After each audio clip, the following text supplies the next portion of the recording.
Hey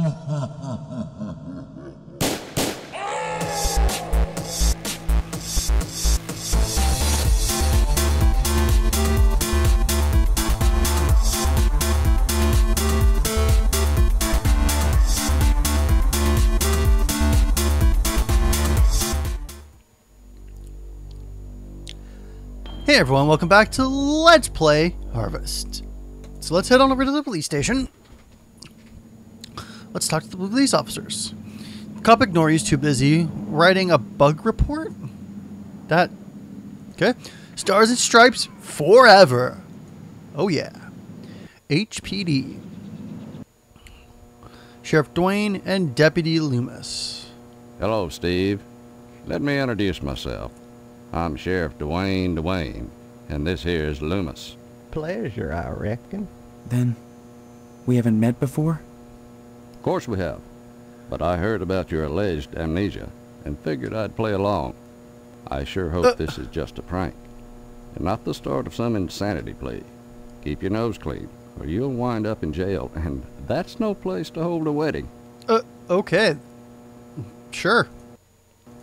Why do you want to break your poor mama's heart with all this amnesia bunk? I'm telling you the truth. Why won't anyone believe me? Damn, he got super Well, angry. You've always been a kidder, Steve. Yeah, so everybody keeps telling me. Boy, you need to stop all this funning and get serious. You've got a wedding coming up soon. Heck, you should be thinking about your career and about joining the lodge. Okay. I don't mind telling you, I'd never get anything done if not for the lodge's efforts. To join the Order of the Harvest Moon is the highest dream of everyone in Harvest. I'm not interested in any stupid lodge. That's the stupidest thing I ever heard. When I was a boy, I wanted to join the lodge. I would have too when I grew up. Except neither my teacher nor my clergyman helped me. A man can't realize his dreams without help.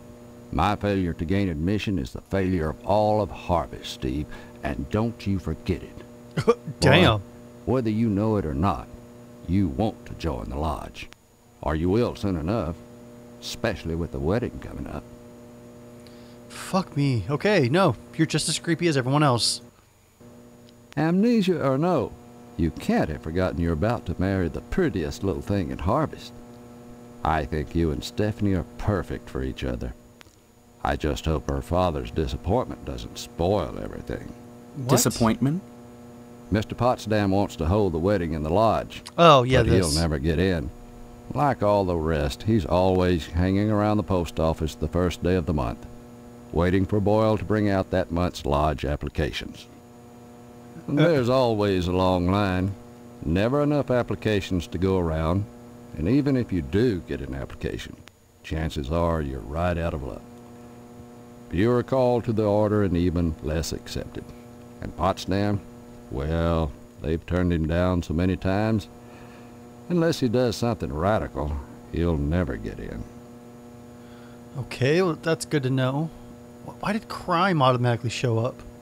Crime-wise, nothing much has happened in Harvest since the newspaper fire. Oh, sure. Every week or so we get the odd transient dropping dead. But other than that, it gets pretty slow around here. Yeah, that's really weird. The transients just showing up and dying? We get a lot of bums, drifters passing through Harvest. Those people are never very healthy to start with. I figure they come to our fair town, look around and decide it's a nice place to die.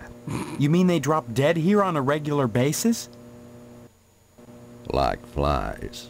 I'd slap 'em all in jail if I could, but there's never enough room. Besides, they're pretty good about not sticking around long. Sure, it's a burden on Mr. Barnahan, though, having to bury them all. I only hope the PTA Lodge bake sale will help out along those lines. Okay, jail? Now, that's a place you don't want to wind up, boy. No. We've got a 3 strikes and you're out rule here in Harvest. You get arrested the 3rd time, you never get out of jail alive. Damn. So don't go committing any crimes, boy. Amnesia or no, I'll lock you up pronto. Damn. Stop on by any time. Damn, that was a threat. Anything I can help you with? You're so old. That coffee sure smells good, though. Help yourself. Speaking of which, you're real lucky to be marrying Stephanie. She don't look like a good woman. I just hope she don't turn out like Mrs. Loomis, or mercy forbid Mrs. Phelps. Good women can be awful hard on a man's needs, don't you know? Dare I ask? Why, you sure ought to appreciate what a man's gotta do sometimes in a parked car, or a waist-high knothole in a tree, or jail cell at noon. Matter of fact, Mrs. Phelps got no reason not to sell you some of them French postcard girly picture books. If you can get any, you see clear to part with them. Bring them round when the sheriff's at lunch, and I'd be obliged. Okay, good to know that's where they're going to you. Of course, I don't necessarily mean French postcards. That's just what we called them in my day. Any kind of girly picture book, the kind men like, would be just dandy. I'd be right grateful, kiddo, if you were... Okay, you were fucking creepy. I'm not even gonna finish the rest of this conversation with you. But his is at you from its perch. Can I not? He said I could take some. There are no cups. Door's locked. That's the evidence room, where we store items lifted from crime scenes. It's kept locked at all times. There's things in there that could make people jump through hoops, if I wanted. Damn. Okay, it's good to know. A map of Harvest. File cabinet. It's labeled Unsolved Murders, and it's full. Full! Excuse me? You have a book. You have a case full of unsolved. You have a fucking filing cabinet full of unsolved murder cases. Full of unsolved murder cases. This isn't that big of a fucking town. Please excuse the mess. They've done wonders with the upstairs bedroom, but this garage defies color coordination. Okay, wasn't expecting that. Fireman's gay. Wasn't expecting that though. Okay. Also, yeah, they need to work on their green screen for him and him. Saliva's foaming from his barking chops. What the fuck's going on? I don't converse on the job, Steve. Don't bother me, I'm sketching. Oh, look what you made me do! Hello, Steve. Welcome to the House of Flame, as we like to call it.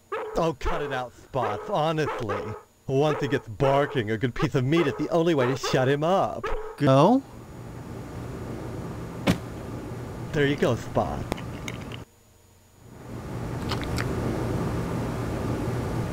Those cutscenes are weird. So, Steve, bet you don't remember me. Heard about that short in the old wiring. I'm Fire Marshal Sparky, head of your fire department. Okay. Where'd you hear about my memory loss? Don't be silly. Everyone thinks that amnesia kick is a scream. Well, you always were a kidder, Steve. Besides, it's my job to keep abreast of developments in the community, to better serve you, the public. I'm sure you'll be thrilled when you learn of the many civic improvements we have planned for your fire department. Such as... Well, don't tell any of the others, but I've secured a bolt of the most divine mauve material. I've hidden it because, well, if any of these Marys got a hold of it, it'd be gone in a jiffy. So I'd rather keep it hush-hush. I'm going to make new drapes for the firehouse, and if I have any left, cross your fingers, I'm going to make everyone matching mauve pillow cozies. Those are civic improvements. Don't be such a party pooper, Steve. We're talking about our community. Besides, we haven't had a fire in Harvest since the newspaper building burned down. Though I'll admit that the Wasp Woman's place is one big accident waiting to happen. Isn't that right, Spots? What the fuck? Okay, this building's just crazy. Just as crazy, this building. Newspaper fire. A dreadful affair. You wouldn't think that a brick and steel building with a sprinkler system could go up that quickly. Yeah. And then the alien sound pops up. Maybe you were too busy drawing to put it out in time, or you think it was arson? Oh, please. Dwayne was glad enough to see the thing go up, and so was McKnight. If you could get into that safe in his wall... Forget it.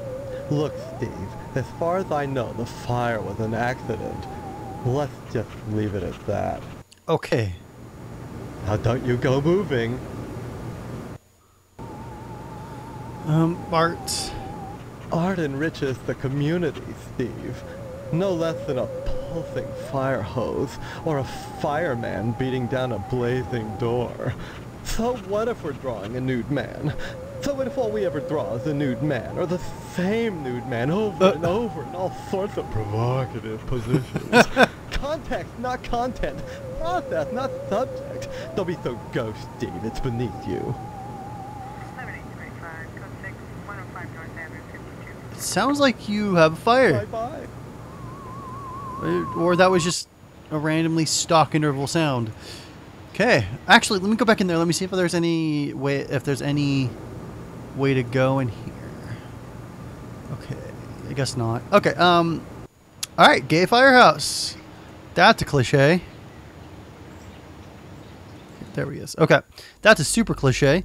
So we've gone everywhere except for the missile base. Well, and the big building in the middle, obviously. You don't have any legs. Oh, who goes there? They tell me my name is Steve. All right. This is Section 21. Keep your distance, son. I wouldn't want to have to blow your head off. That makes two of us. So you're the amnesiac, huh? Just another draft-dodging ploy the way I see it. But at least you're not an alien. You see their ships every now and then. Sometimes Swell bags one in the woods. Who are you?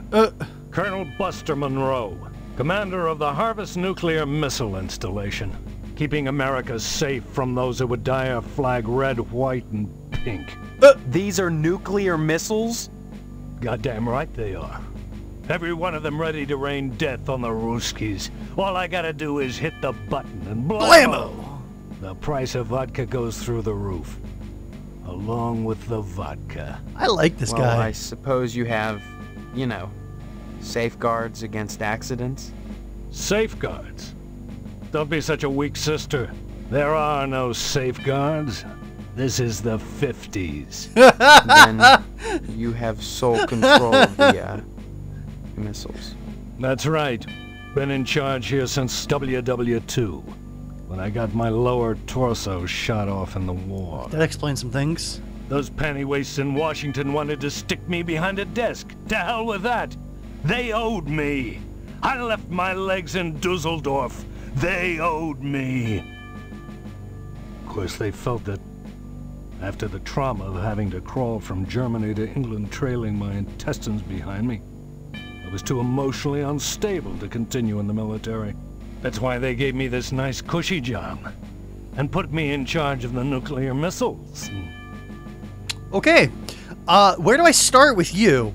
Dear Lord. The funny thing about it is, you wouldn't think so, but you've got about 3 miles of intestines in your body, all curled up. Now that came in handy as I gauged my progress. While I crawled from Germany to England, my intestines would unravel, such that every 3 miles I'd have to roll them back up and stuff them back in. It became my benchmark, what I lived for. Okay. Every time I stuffed my intestines back in, I knew I was 3 miles closer to freedom. And this way, I kept my sanity. I don't think you could have lived through that. That's I'm what sorry. I told those idiots in Washington.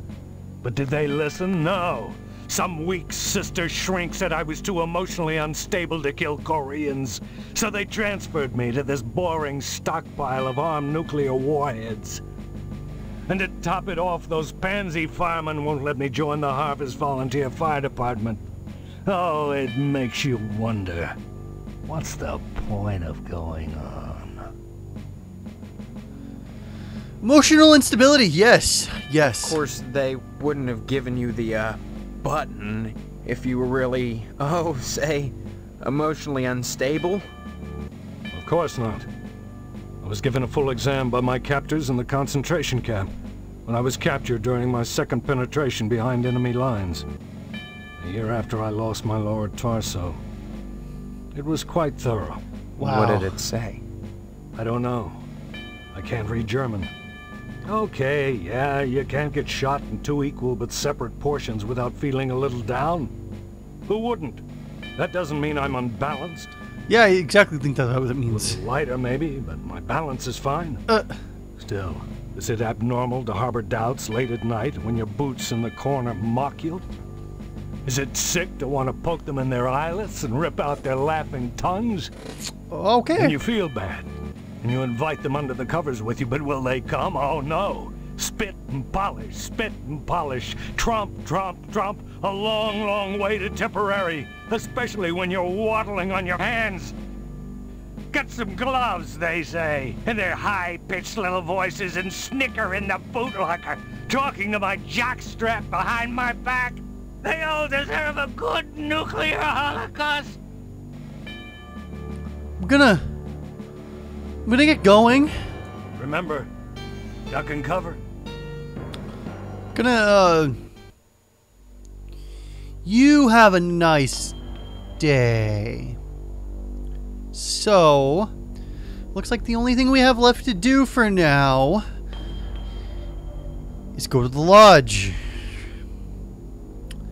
But we're going to do that next time on Let's Play Harvest. If you guys like this episode, please consider subscribing, thumbsing it up, and sending it to your friends. I would greatly appreciate it. Subscribing would be awesome. If you did it, I would like it, and you'll get notified when my videos or my live streams go live, so that would be beneficial. Remember, Freaks and Geeks, play more games, and I will see you next time. Have a good day.